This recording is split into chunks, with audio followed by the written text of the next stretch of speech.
युधिष्ठिर, आपका आदेश ना मानने वाली दासी दंड के लिए प्रस्तुत है। दुशासन!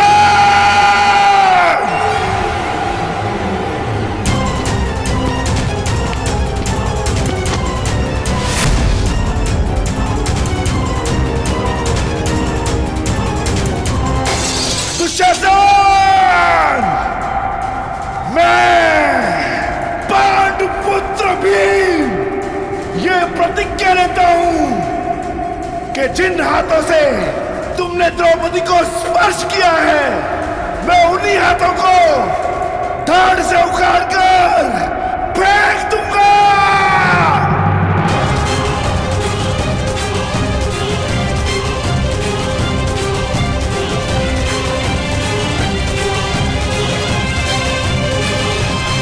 स्वप्न मत देखो दास, प्रतिज्ञा तो तब पूर्ण होगी जब तुम स्वतंत्र हो जाओगे।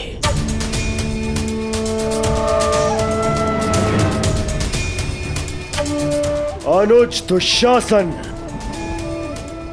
जब गर्व टूटता है, जब अभिमान चकनाचूर हो जाता है, तब सबसे पहले मुख काला हो जाता है। अग्नि सूता होने का गर्व टूटा है इस याज्ञ सैनी का।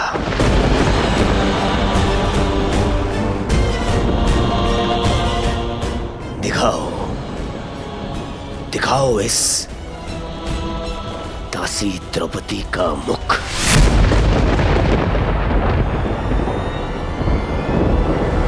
मैं दासी नहीं हूं, मूर्ख दुर्योधन।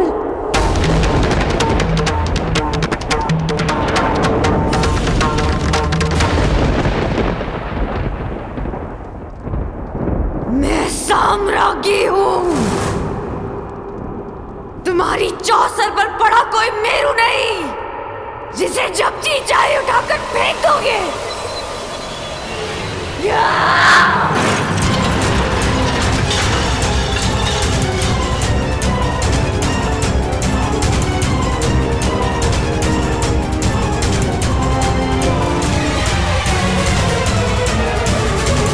हस्तिनापुर की राज्यसभा में ये किस प्रकार का व्यवहार हो रहा है महाराज?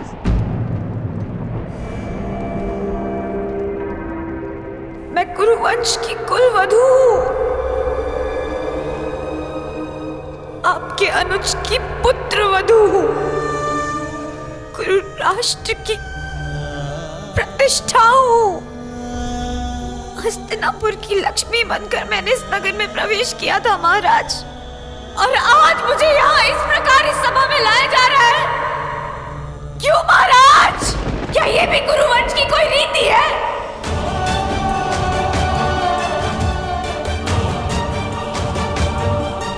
पितामह, आप तो हस्तिनापुर की प्रतिष्ठा के रक्षक हैं, तो आज हस्तिनापुर के सम्मान का अंत होता हुआ आप कैसे देख सकते हैं?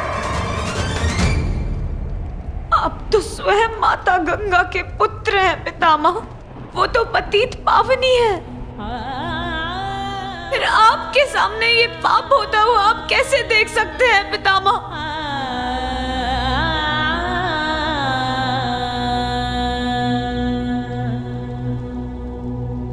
गुरुद्रोण, क्यों हो रहा है मेरे साथ ऐसा व्यवहार? क्या अस्त्र शस्त्र का ज्ञान देते समय लज्जा की शिक्षा देना भूल गए थे आप अपने शिष्यों को? क्या युद्ध भूमि में अपने प्राणों को दांव पर लगाने के साथ साथ एक स्त्री के मान को भी दांव पर लगाना सिखाया आपने?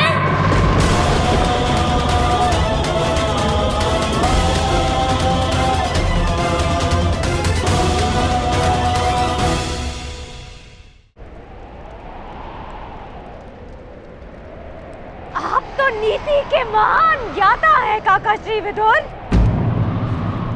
तो इस समय आपकी नीति शांत क्यों है? महाराज से तो विधाता ने देखने की क्षमता छीन ली, परंतु अनीति का विरोध करने का साहस आपसे किसने छीन लिया?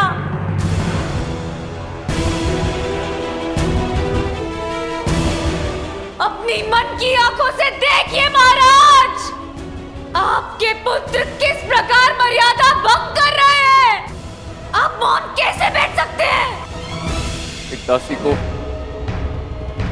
सदा अपने स्वामी के आदेश का पालन करना चाहिए पांचाली। और तुम इस समय पुत्र दुर्योधन की दासी हो।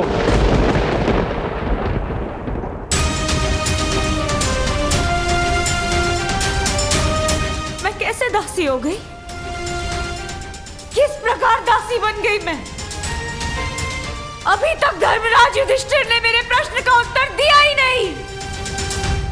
जब वो द्यूत में स्वयं को हार चुके थे, तो उन्हें मुझे हारने का अधिकार किसने दिया? कहते हैं कुरु ध्वज के नीचे धर्म सांस लेता है, तो उसी ध्वज को थामने वालों से मैं ये पूछना चाहती हूँ कि क्या यही धर्म है कि जुए में हारा हुआ जुआरी अपनी पत्नी को भी हार जाए? क्या यही धर्म है?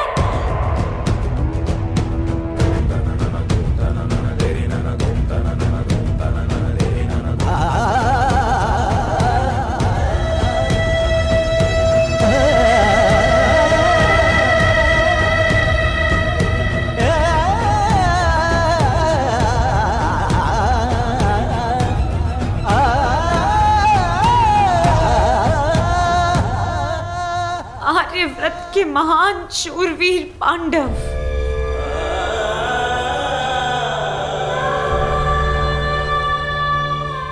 आप सब मुझे कैसे हार गए? अपनी पत्नी को कैसे हार गए?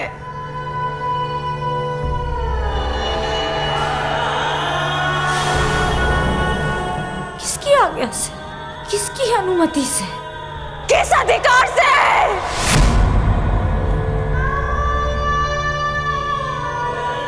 मैं आप पांचों में से किसी एक की नहीं, आप पांचों की पत्नी हूं। इसीलिए आप सभी के अर्धांग पर मेरा अधिकार है, और ये अधिकार किसी भाई के अधिकार से कहीं अधिक है। माना कि आप पांचों भाई हैं, परंतु एक पत्नी का अधिकार परिवार में सबसे अधिक होता है। मनुष्य की मृत्यु पर परिवारजन केवल दुखी होते हैं, परंतु विधवा केवल उसकी पत्नी होती है। पत्नी केवल परिवारजन नहीं, परिवार को आगे बढ़ाने वाली जननी है। उस जननी को कैसे हार गए आप? कैसे?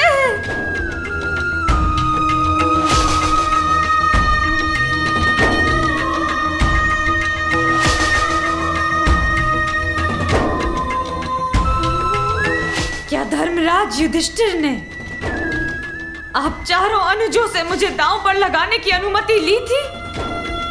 क्या आप चारों कनिष्ठों ने अनुमति दी थी?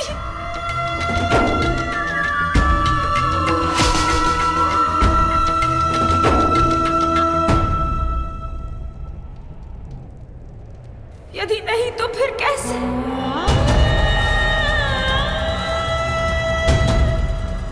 तो फिर कैसे मुझे दांव पर लगाया गया? कैसे मैं दासी बन गई? क्या धर्मराज के धर्म का भाला अपनी धार खो चुका था? क्या महाबली वृकोदर भीम की गदा इतनी भारी हो गई थी कि उनसे उठी नहीं?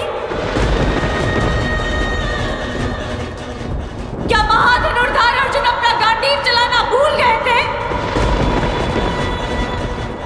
क्या नकुल और सहदेव खड़ग उठाने में समर्थ नहीं थे?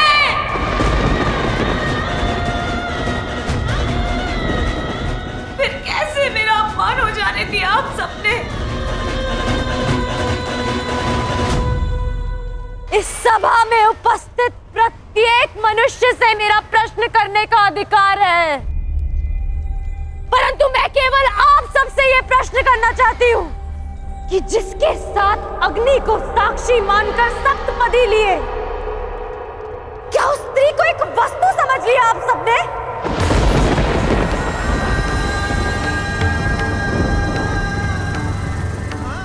क्या स्त्री एक वस्तु है कि जब जी चाहा दांव पर लगाया और जीत लिया? क्या स्त्री का मान एक खिलौना है कि जब मन चाहा सजा कर रख दिया और जब मन चाहा पांव तले कुचल दिया? क्या स्त्री का घर पुरुषों की इच्छा पर चलने वाला दास है? क्या स्वयं को श्रेष्ठ सिद्ध करने के लिए धर्म पुरुषों को एक स्त्री का अपमान करने की आज्ञा देता है?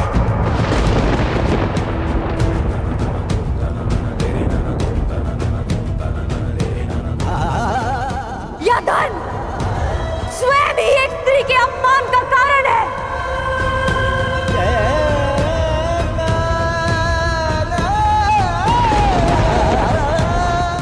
आप पांचों ने भले ही अपने आप को दास स्वीकार कर लिया, परंतु याज्ञसेनी द्रौपदी अभी भी स्वयं को स्वतंत्र मानती है और इस संसार की कोई भी शक्ति उसे दासी सिद्ध नहीं कर सकती।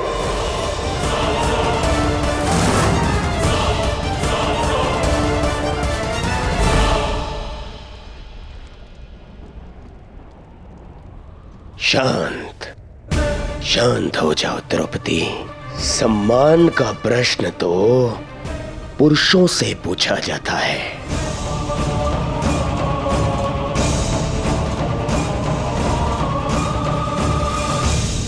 ये पांचों के पांचों नपुंसक है, नपुंसक।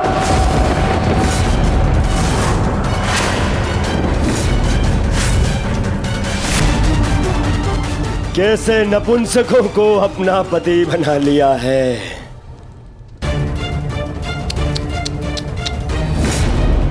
मुझे बहुत बुरा लग रहा है। एक काम करता हूं, मैं तुम्हें भी एक अवसर देता हूं। एक अवसर अपना सम्मान बचाने का।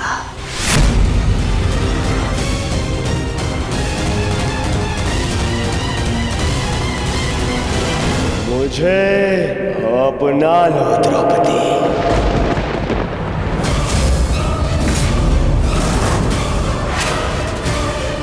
मुझसे संबंध बनाओ तो मैं वचन देता हूं, मैं तुम्हारी सुरक्षा करूंगा।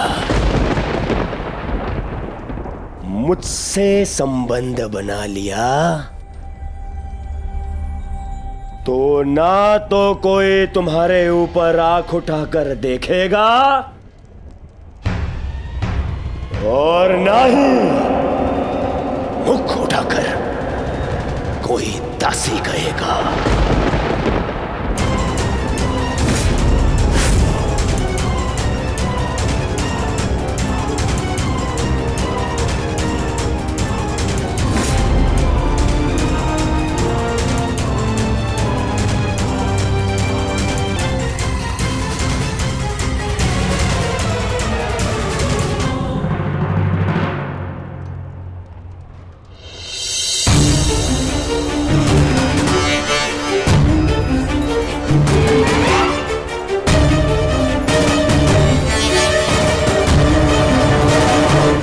आओ दासी द्रौपदी, आकर मेरी गंगा में बैठो।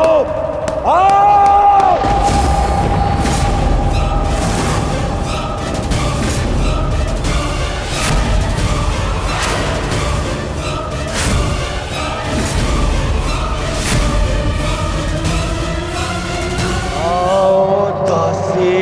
द्रौपदी, आकर मेरी गंगा में बैठो।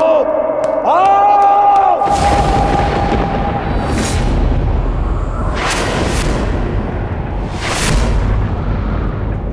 दुर्योधन!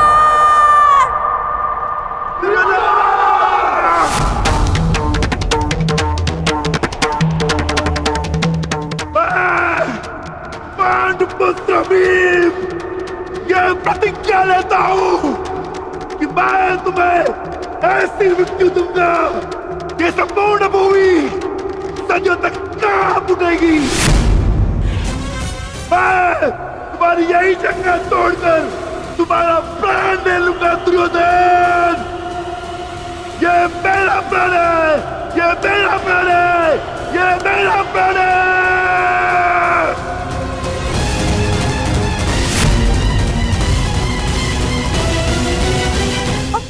कुलवधू का ऐसा अपमान देखने के लिए आपके पास आंखें तो नहीं है महाराज, पर कान तो है। सुन तो सकते हैं कि ये हस्तिनापुर के विध्वंस के पंजाब है।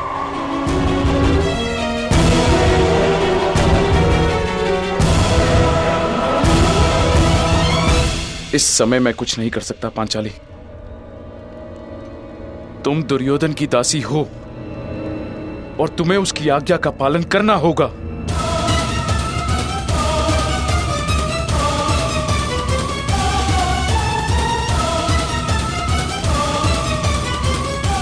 आओ दासी द्रौपदी,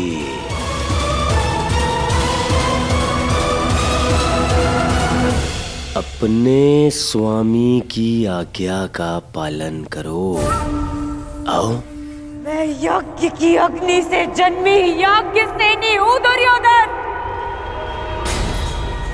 और अग्नि की ताप को बांधा नहीं जा सकता।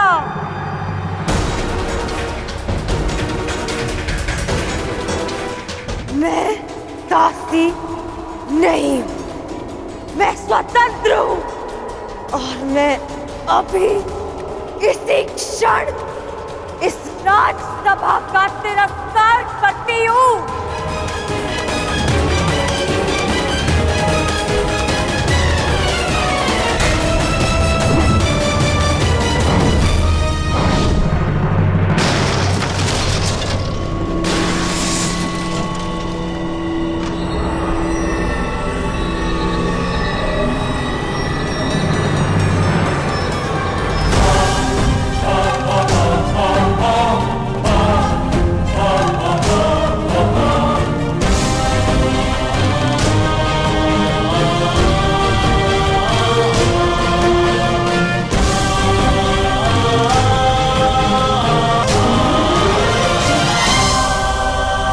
महाराज, ये दासी आपका और मेरा अपमान करके इस सभा से जा रही है।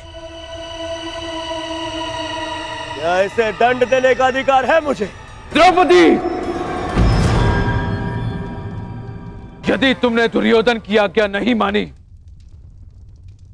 तो तुम दंड की पात्र होगी।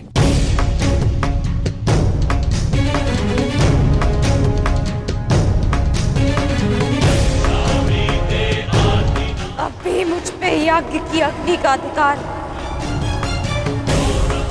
अब भी मुझ पर मेरे पिता का अधिकार है। पांडव भले ही अपनी पत्नी को हार गए हो, परंतु द्रौपदी अब भी स्वतंत्र।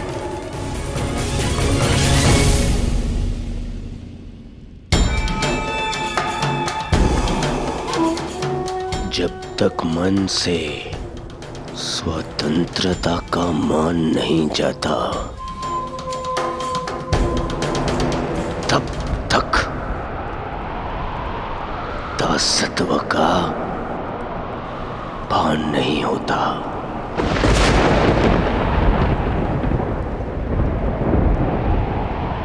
तो फिर छीन लो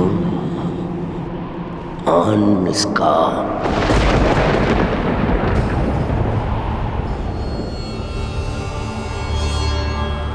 अस्त्र हरण करो इस दासी का।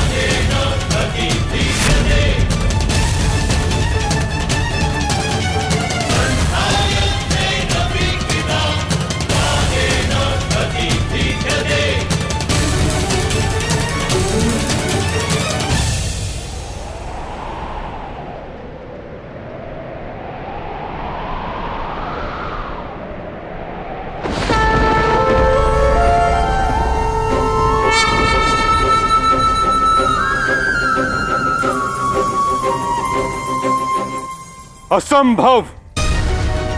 तुमने इस विषय में सोचने का दुस्साहस भी कैसे किया दुर्योधन?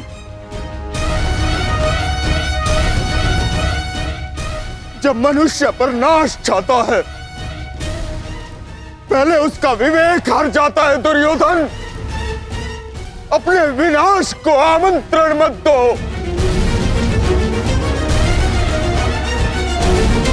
महामंत्री ठीक कह रहे हैं, ऐसा अनर्थ मत करो, मत करो। अनर्थ तो अब होगा इस सभा में। आज्ञा दीजिए भ्राताश्री, हम इनका सर्वनाश कर देंगे।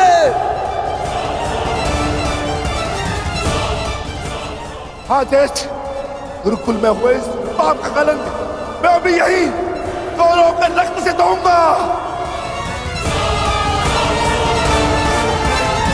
हाँ ज्येष्ठ, या तो हमारे प्राण ले लीजिए या फिर हमें इनके प्राण लेने की आज्ञा दीजिए। मौन रहो दास। दास हो ना? क्या तुम दास नहीं? क्या ये दास ही नहीं? और एक दासी को दंड देने का अधिकार है कि नहीं मुझे? ये अधिकार नहीं है। दासी हो या शत्रु, एक स्त्री का मान भंग नहीं किया जा सकता।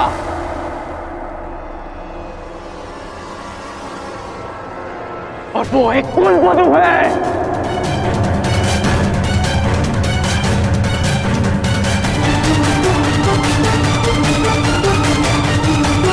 अरे ये कुलवधू नहीं, ये नगरवधू है। नगरवधू है कौन?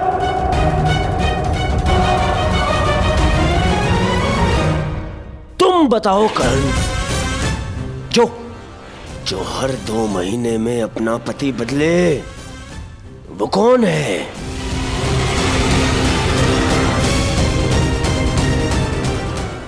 जो स्त्री 5-5 के साथ शयन करे, उसे क्या कहा जाता है?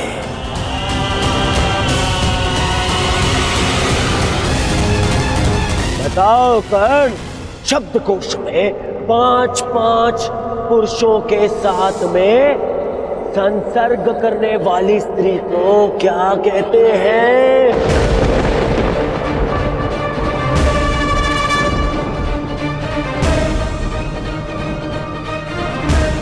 कर्ण,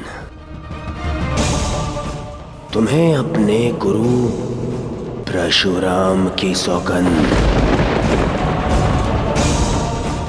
मेरी मित्रता की सौगंध है कर्ण। तुम्हें बोलना होगा। तुम्हें सौगंध है कर्ण? बोलो, क्या शब्द है ऐसी स्त्री के लिए? बोलो कर्ण, सौगंध है तुम्हें, बोलना होगा तुम्हें। सौगंध है, बोलो। क्या कहते हैं? क्या कहते हैं? क्या कहते हैं? क्या कहते हैं? क्या कहते हैं?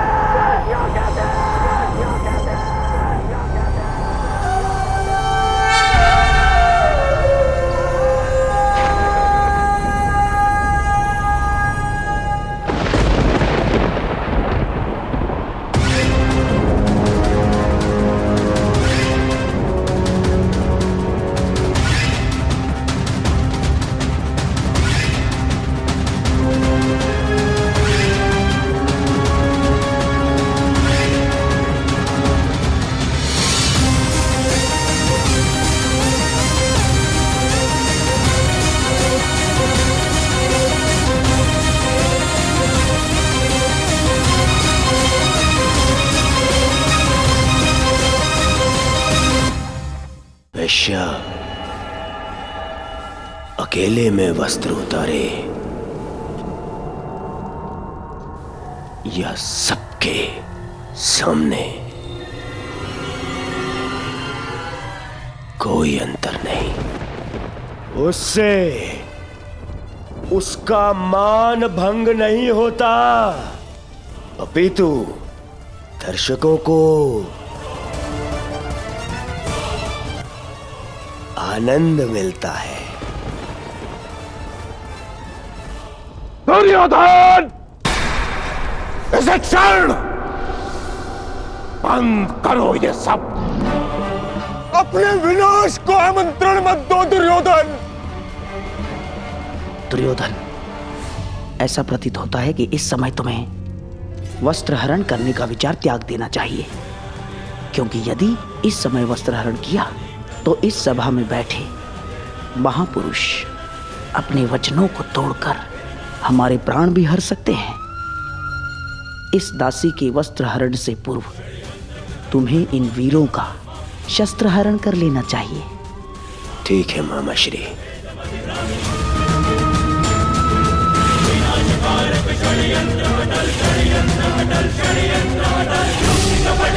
मैं इस दासी को क्षमा करने के लिए तैयार हूं,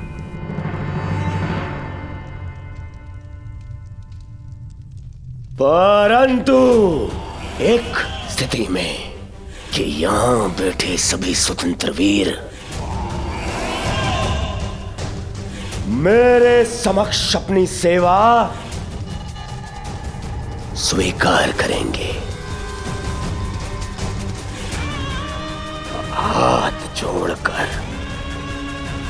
हाथ जोड़कर मुझे अपना स्वामी माने, सब शपथ लें कि यदि उनके शस्त्र उठेंगे तो वो केवल मेरे लिए उठेंगे। यदि स्वीकार है तभी मैं इस दासी को क्षमा कर सकता हूं।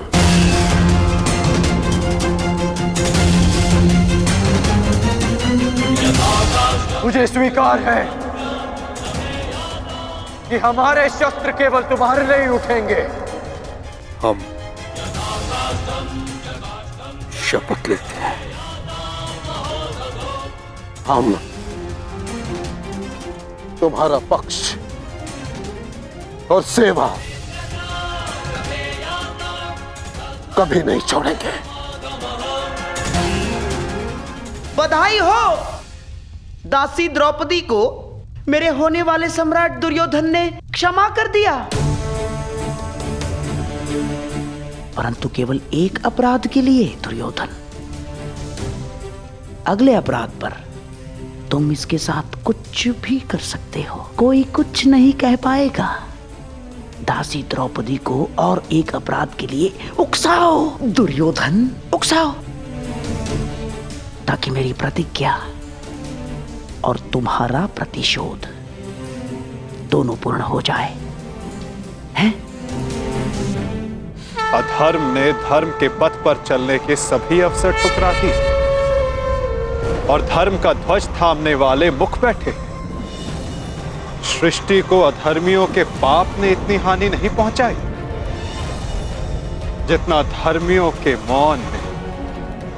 ये मौन सब कुछ विध्वंस कर देगा। हस्तिनापुर का रथ अपने पतन के मार्ग पर बढ़ चुका है। जा दासी, तुझे क्षमा किया, परंतु तुझे मेरी सेवा में प्रस्तुत रहना होगा। सम्राट हूं मैं, हाँ? नपुंसक दासपतियों से जी भर जाए तो चले आना मेरे पास। ये तुम्हारे सर पे तुम्हारा मुकुट नहीं, तुम्हारा काल नाच रहा है।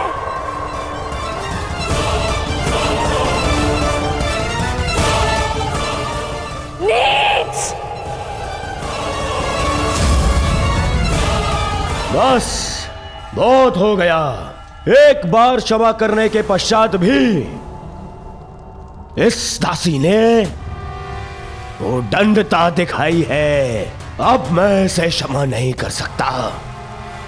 इस दासी का घमंड हरना होगा।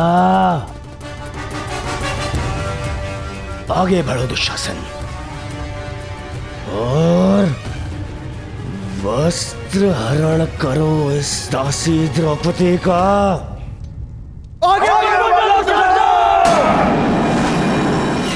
सर्वनाश हो जाएगा। हमारे दिए वचन का अनुचित लाभ मत उठाओ दुर्योधन। मौन रहिए आप सब।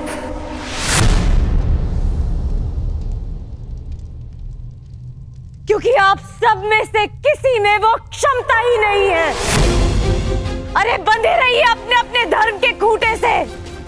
वो कैसा धर्म जो आपकी शक्ति को आपकी निर्बलता बना दे।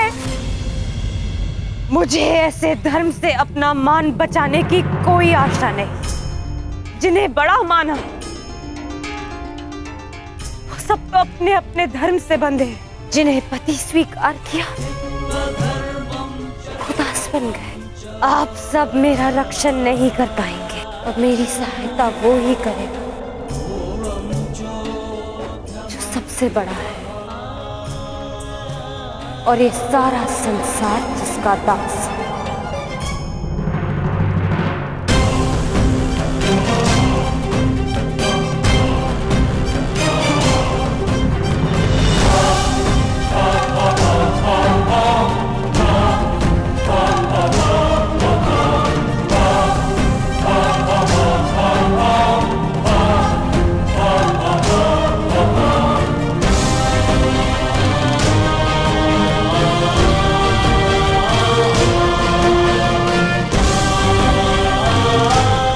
आगे बढ़ो दुशासन।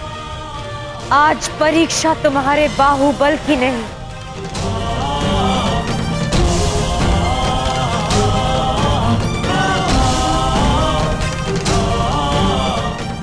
मेरी आस्था की है। और मुझे विश्वास है कि आज सभा में बैठे सभी नग्न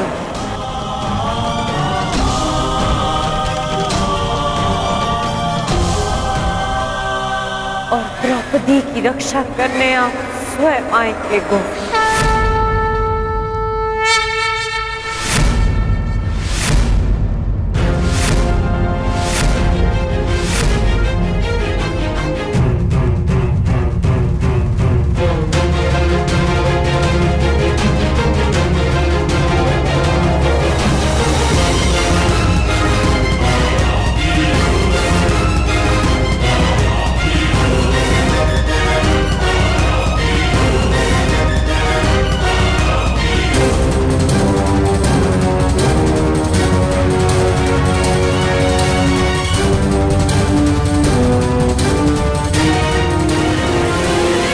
गोविंद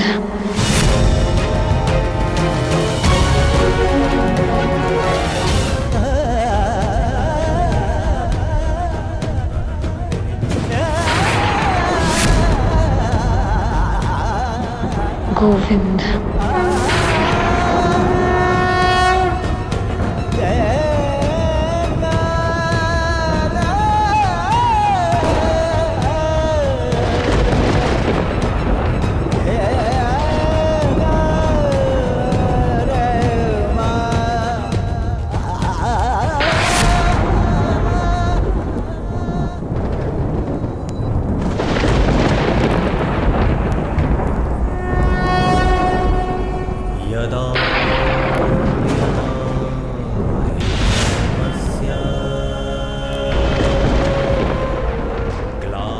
इस चीर के हर धागे का ऋण 100 गुना करके चुकाएगा तुम्हारा ये सखा।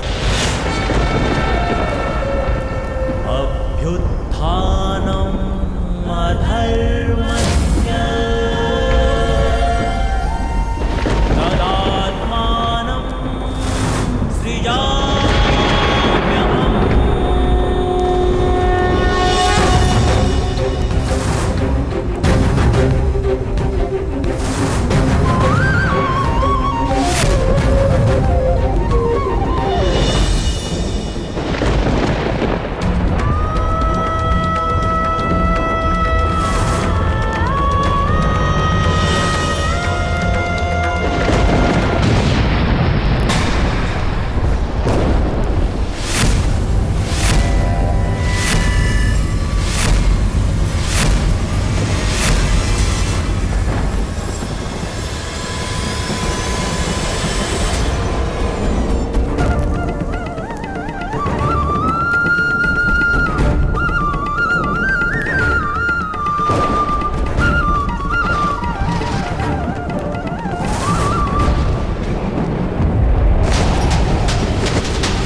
पुत्री द्रौपदी,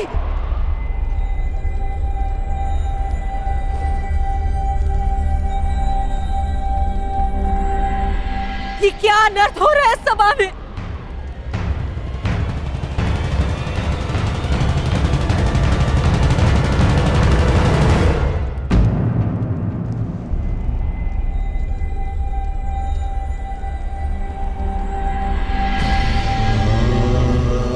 मेरे निकट मत आइएगा माता श्री, मैं मलिन हूं। नहीं नहीं पुत्री, मेरी पुत्र वधु मलिन नहीं हो सकती। मैं आपकी पुत्र वधु नहीं, ना ही कुरुवंश की कुलवधु।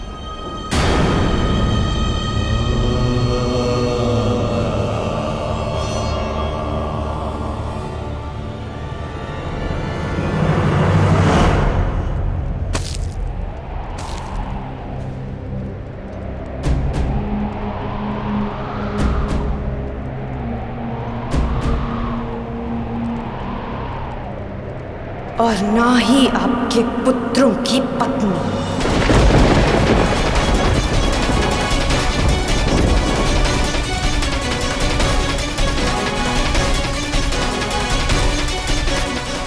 मैं एक जीता जागता शव हूं, शव, इस संसार की स्त्रियों की लुटी हुई मर्यादा का। मैं कुंड हूं, इस सृष्टि की सभी स्त्रियों के आंसुओं का। आज मैं अग्नि नहीं, आज मैं अग्नि सुता नहीं, स्वयं अग्नि हूं। इस मूक मौन सभा के शमशान में जलते हुए नारी के मान के चिता की अग्नि हूं मैं, जो सब कुछ भस्म कर देगी, सब कुछ नाश कर देगी।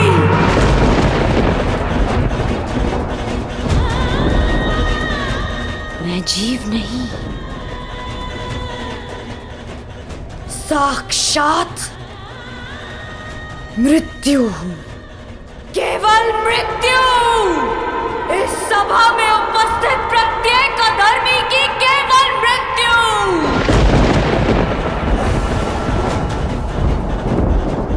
जो इस नग्न सभा में विनाश का नग्न नृत्य करेगी, जो सभा मेरा अपमान देखकर मौन रही, वो सदा के लिए मौन रह जाएगी।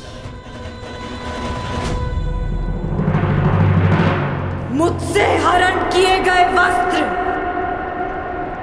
इस सभा में सभी के शव वस्त्र बनेंगे।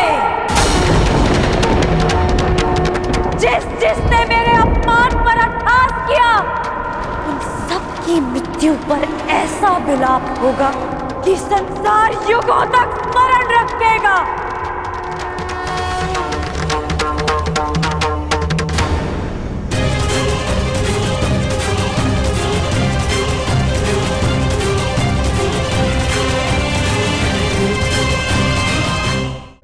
मैं याज्ञसेनी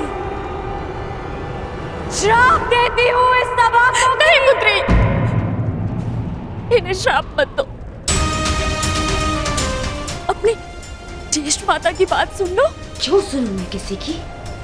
क्यों? जब मेरी चीत्कार किसी ने नहीं सुनी तो फिर क्यों? क्षमा कर दो पुत्री। मेरा श्राप ही क्षमा है महारानी, क्योंकि यदि दंड दिया तो इसी जीवन के प्रत्येक क्षण में नरक का अनुभव होगा इन्हें।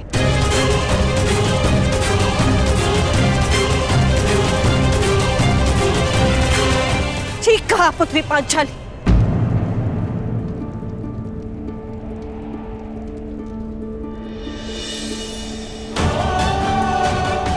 इन सबको जीवन के हर पल नरक का अनुभव होना चाहिए।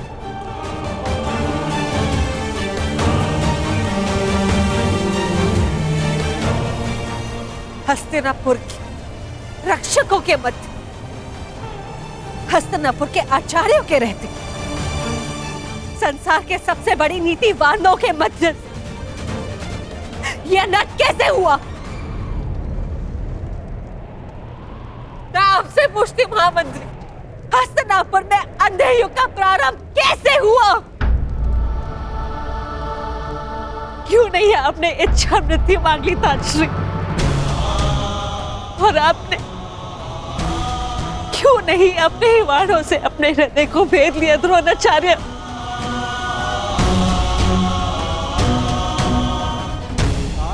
आज तुम्हारे मौन रहने के कारण देवताओं पर से विश्वास उठ चुका है मेरा। कैसे होने दिया ये अपना? कैसे बन गए इनके दास? कैसे? मैं द्वारका से कृष्ण की नारायणी सेना लेकर आऊंगी और बलराम के बल से विनाश कर दूंगी इसका।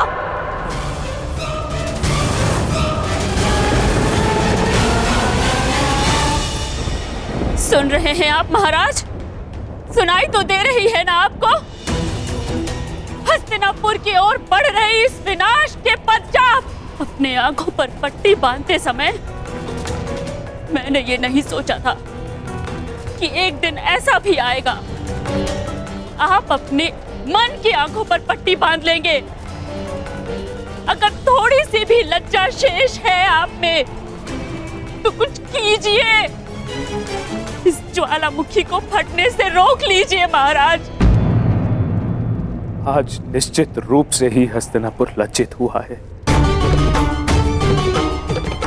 पांचाली पुत्री, मैं तुम्हें वर देता हूं, तुम जो चाहोगी वैसा ही होगा। क्या चाहती हो पुत्री?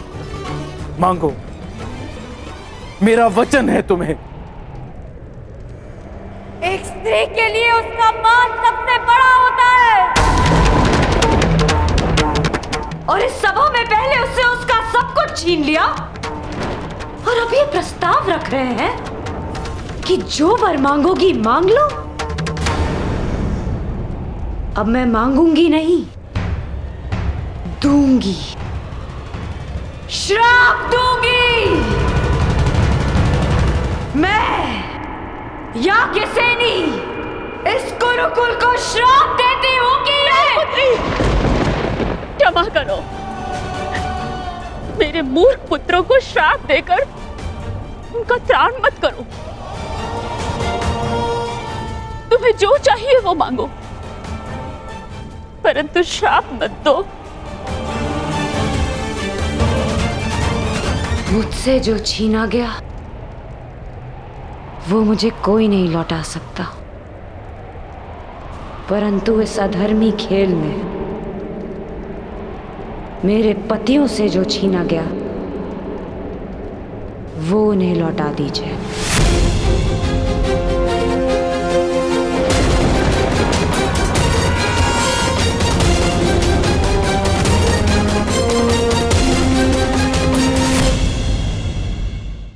इस अधर्मी खेल में उनसे उनका बल छीना गया, शस्त्र छीने गए, उनका राज्य छीना गया। उन्हें उनका बल, उनका मान, उनके शस्त्र और उनका हारा हुआ राज्य लौटा दीजिए।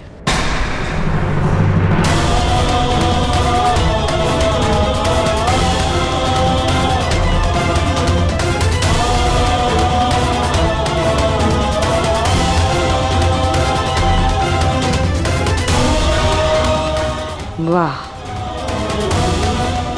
अब भी मौन है सब।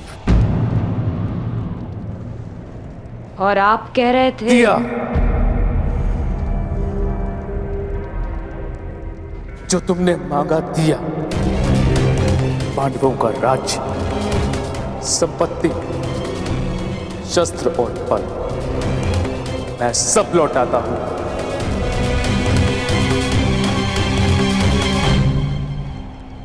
पिताश्री, मेरी जीती हुई संपत्ति को लौटाने का अधिकार आपको नहीं है पिताश्री? मैंने इस युद्ध में जो भी जीता है वो अपने बल पर जीता है, अपने।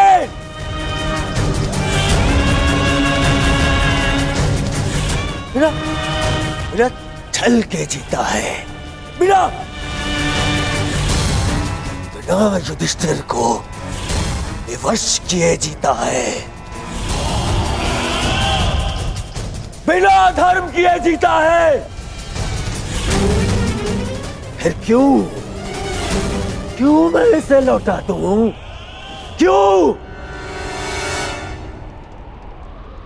आप बताइए महामंत्री, पितामह आप बताइए, आप सब बताइए, क्या इस युद्ध में कोई भी अधर्म हुआ है? कोई भी?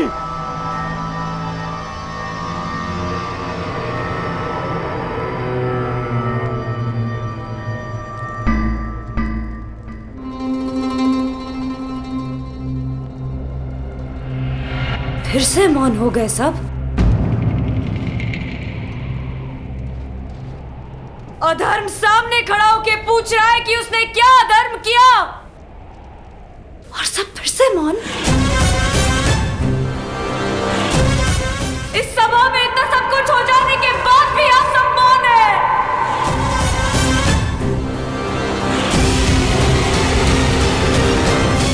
रहिए मौन सब, रहिए मौन, परंतु इस अधर्मी दुर्योधन को उसके कुकर्मों का दंड अवश्य मिलेगा।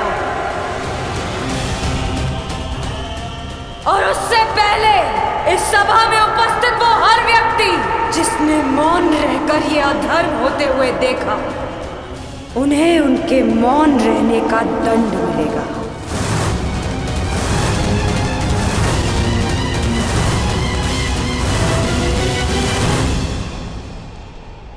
श्राप है ये अग्निसुता द्रौपदी का।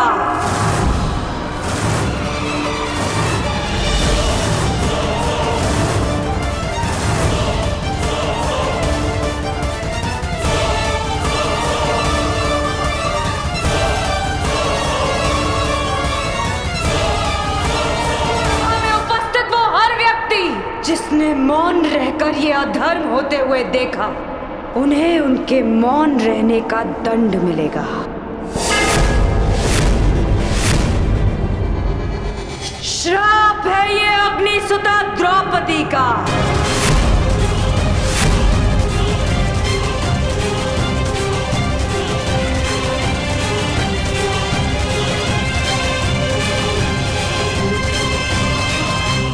पांचाली, वहीं रुक जाइए महान पांडु पुत्रों। मैंने आपको क्षमा नहीं किया, अब आप सबका मुझ पर कोई अधिकार नहीं। वो अधिकार आप पहले ही हार चुके हैं, और उसका प्रतीक है ये खुले हुए केश, जिन पर अब कभी चूड़ामणि नहीं सजेगी।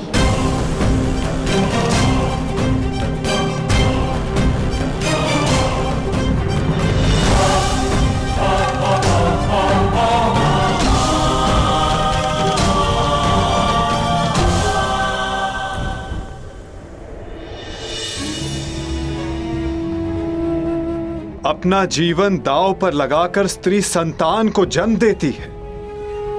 पुत्र के जन्म में अपना नया जीवन खोजती है। पीड़ा के उन पलों में भी उसकी आंखों में दुख के अश्रु नहीं होते। मुख पर प्रसन्नता, मन में संतोष होता है। और बदले में हम पुरुष उसे क्या देते हैं? पुरुष के किए गए हर कार्य का दंड अंततः स्त्री को भुगतना पड़ता है। क्यों? राम को दंड देने के लिए सीता का हरण होता है? सीता को ही अग्नि परीक्षा क्यों देनी होती है? युद्ध पुरुष करता है और पराजित स्त्री होती है। वीर गति पाकर पुरुष स्वर्ग भोगता है और विधवा होकर स्त्री नरक भोगती है। क्यों? क्यों पुरुष का अहंकार जगता है और स्त्री की स्वतंत्रता को सुला दिया जाता है? जुए में, मदिरा के मद में धन पुरुष खोता है और भूख स्त्री के भाग्य में आती है। क्यों? विवाह के पश्चात स्त्री सौभाग्यवती बनकर घर में आती है और उसके मस्तक पर सिंदूर के रूप में उसके पति की दासी होने का चिन्ह लगा दिया जाता है। अपनी इच्छा से 100 पत्नियां रखने वालों को पराक्रमी समझा जाता है और दुर्भाग्यवश एक से अधिक विवाह करने वाली महिला को वैश्या कहकर पुकारा जाता है। क्यों? पुरुष असफल होकर संसार का त्याग करता है और अपना घर संसार चलाने के लिए स्त्री को संघर्ष करना पड़ता है। क्यों? क्यों हम पुरुषों के हर दुष्कर्म का फल स्त्री को भुगतना पड़ता है? जो जीवन देती है उसका अधिकार तो केवल आनंद, प्रसन्नता और सम्मान होना चाहिए। फिर उसका चीरहरण क्यों होता है? स्मरण रखना, जब तक स्त्री को मान, सम्मान और अधिकार मिलेंगे, ये सृष्टि फलेगी, फूलेगी, विकास होगा। और जब जब स्त्री का मान भंग होगा, जब जब उसका अभिमान पुरुष के दम तले कुचला जाएगा, तब विनाश होगा।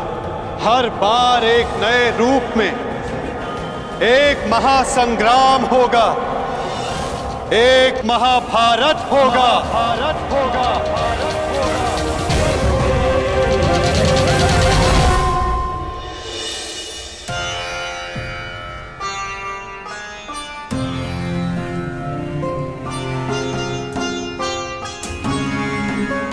महाराज, आज संसार की सबसे अधिक लज्जित, सबसे अधिक दुखदायी सभा संपन्न हुई।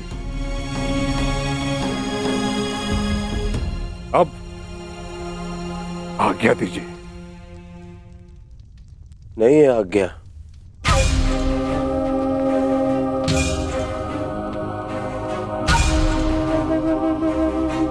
अब क्या शेष है?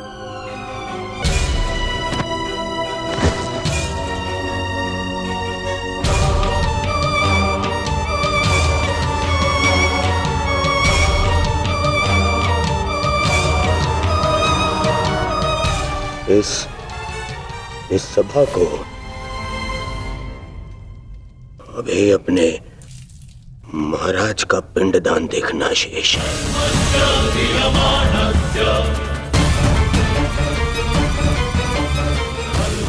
नारिकेलम समर्पयामि। ये क्या अनर्थ कर रहे हो दुर्योधन?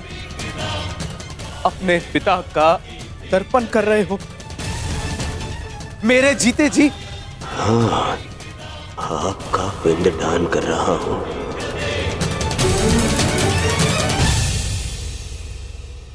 मैं आज से अनाथ हुआ पिताश्री। ये क्या मूर्खता है दुर्योधन? ये मूर्खता नहीं है, ये मेरे और मेरे पिता के मध्य का संबंध है जिसे आज मैं तोड़ रहा हूं।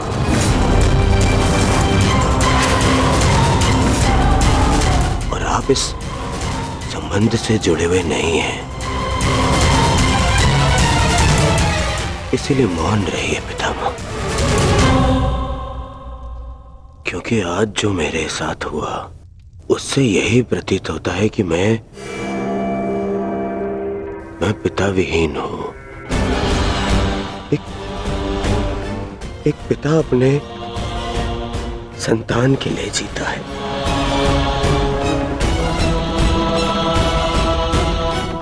परंतु आज मेरे ही पिता ने मेरे ही साथ इतना बड़ा अन्याय कर दिया। क्या अनर्थ प्रलाप कर रहे हो दुर्योधन? मैं प्रलाप कर रहा हूं। एक सम्राज्ञी को द्यूत में दासी बना लेने पर इस सभा में सभी ने बहुत बड़ा चढ़ाकर कहा। सब मेरे विरुद्ध हो गए, परंतु मुझसे बिना किसी कारण के एक श्राप के भय से मुझसे इंद्रप्रस्थ छीन लिया गया, मेरा साम्राज्य छीन लिया गया। और इस अन्याय के कारक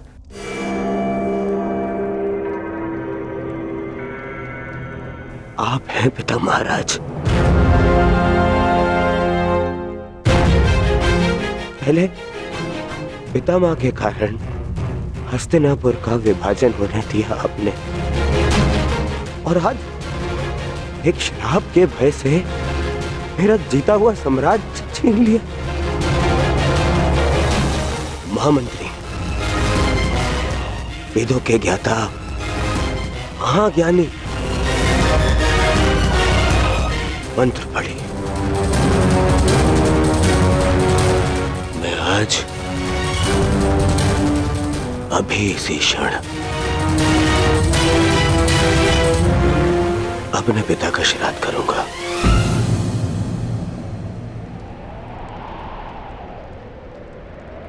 ऐसा मत कहो पुत्र, ऐसा मत कहो। मैं विवश हूं। मैं पांडवों का राज्य उन्हें लौटा चुका हूं पुत्र, परंतु ये श्राद्ध मैं सहन नहीं कर सकता पुत्र, सहन नहीं कर सकता। अब तुम्हारे त्राण के लिए मैं क्या करूं? आपके पुत्र को इस त्राण से बचाने के लिए और जीते जी आपको श्राद्ध से बचाने के लिए मेरे पास एक उपाय है महाराज।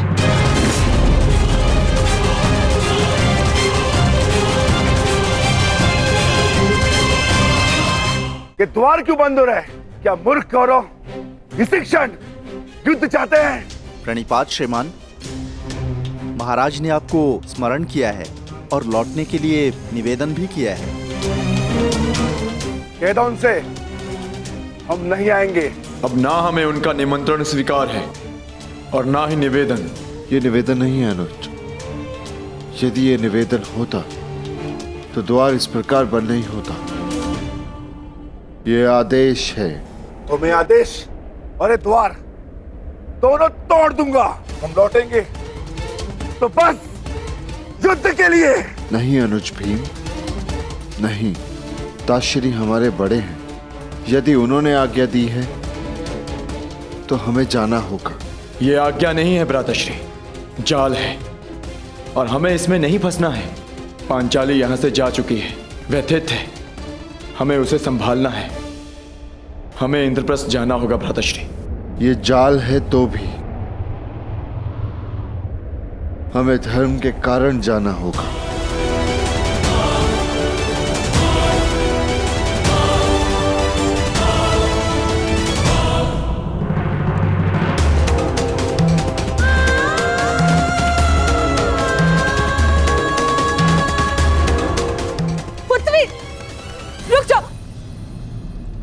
अनर्थ का दंड अवश्य दिया जाएगा कौरवों को।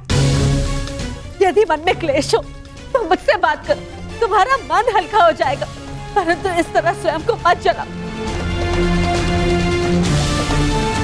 पांचन पुत्री, वहीं रुक जाइए माताश्री। ये द्वार मेरे और आपके मध्य की सीमा है, इसे पार मत कीजिएगा। पांचाली को एकांत चाहिए।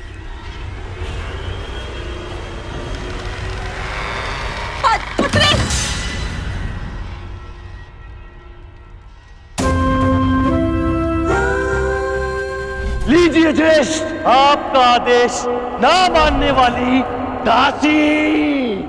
आओ दासी द्रौपदी, आकर मेरी टंगा में बैठो। आओ, वस्त्र हरण करो इस दासी का,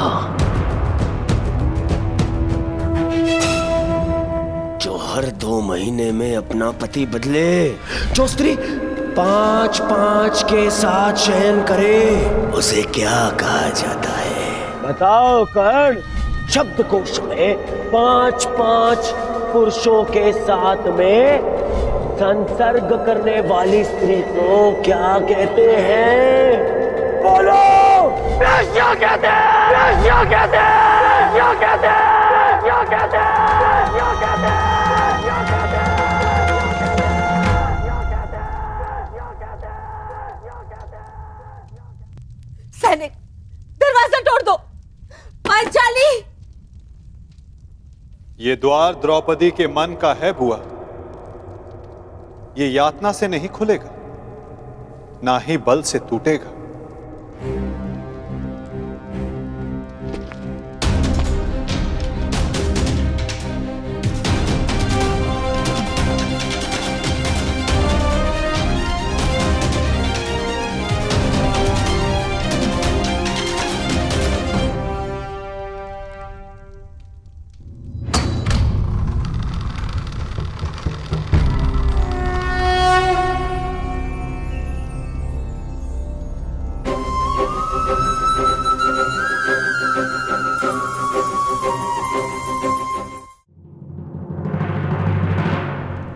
सखी,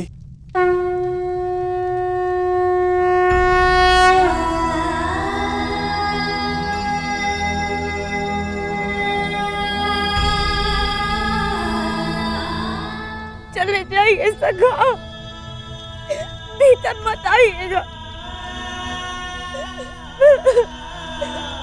मैं मलिन हूँ। मलिन तो वो सोच है सखी जो तुम्हें मलिन समझे सखी, और मनुष्य तो भीतर से पवित्र होता है। तुम तो उस गंगा की भांति हो जो सबके पाप हरने के पश्चात भी मलिन नहीं होती।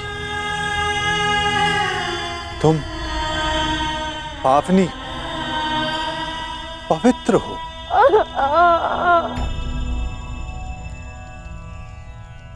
चले जाइए केशव, मेरे संताप का ताप बहुत तीव्र है। कदाचित ही मेरे सखा को भी क्षमा न करे। सखा हूं तुम्हारा, तुम्हारे सुख दुख हानि लाभ में बराबर का भागीदार हूं मैं। तुम्हारे सुख में आनंद किया और आज अपने हिस्से की पीड़ा तुमसे लेने आया हूं, तो अपने भागीदार को उसका अधिकार नहीं दोगी सखी?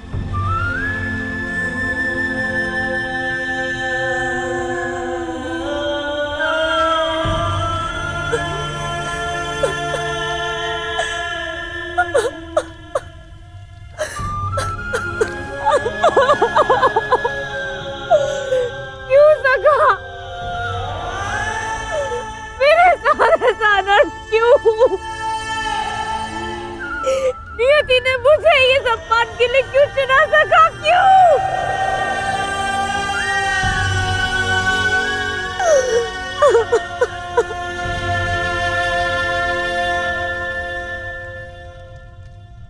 क्यों? ये क्यों बड़ा भयानक होता है सखी? क्योंकि हम इस क्यों के उत्तर को खोजते रह जाते हैं और अपना लक्ष्य खो बैठते हैं।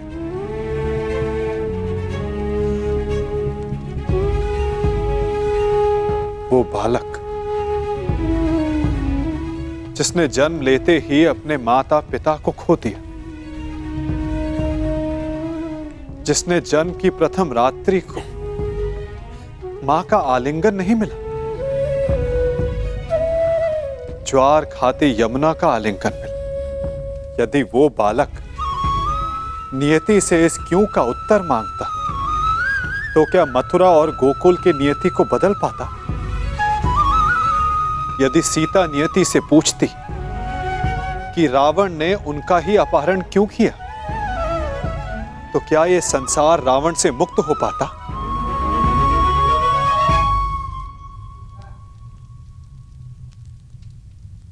जो कल बीत गया सखी, यदि उसका दुख वर्तमान में मनाओगी तो अपने भविष्य को खो बैठोगी।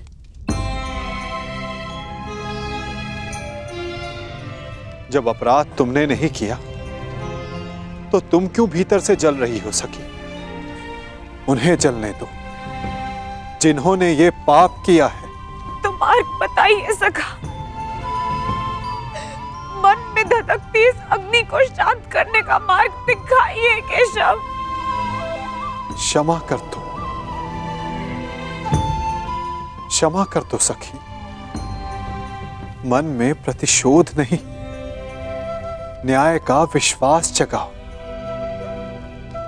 जब तक मन में प्रतिशोध रहेगा तब तक न्याय को आने का मार्ग नहीं मिलेगा सखी। क्या प्रतिशोध लेना न्याय नहीं है सखा? नहीं सखी, यदि प्रतिशोध लोगे तो केवल तुम्हारे भीतर की अग्नि शांत होगी, और यदि न्याय के लिए संघर्ष की अग्नि जलाओगी तो दुर्योधन जैसे हर पापी की सोच को भस्म कर पाओगी। तो बोलो सखी, प्रतिशोध लेना है या न्याय स्वीकार है?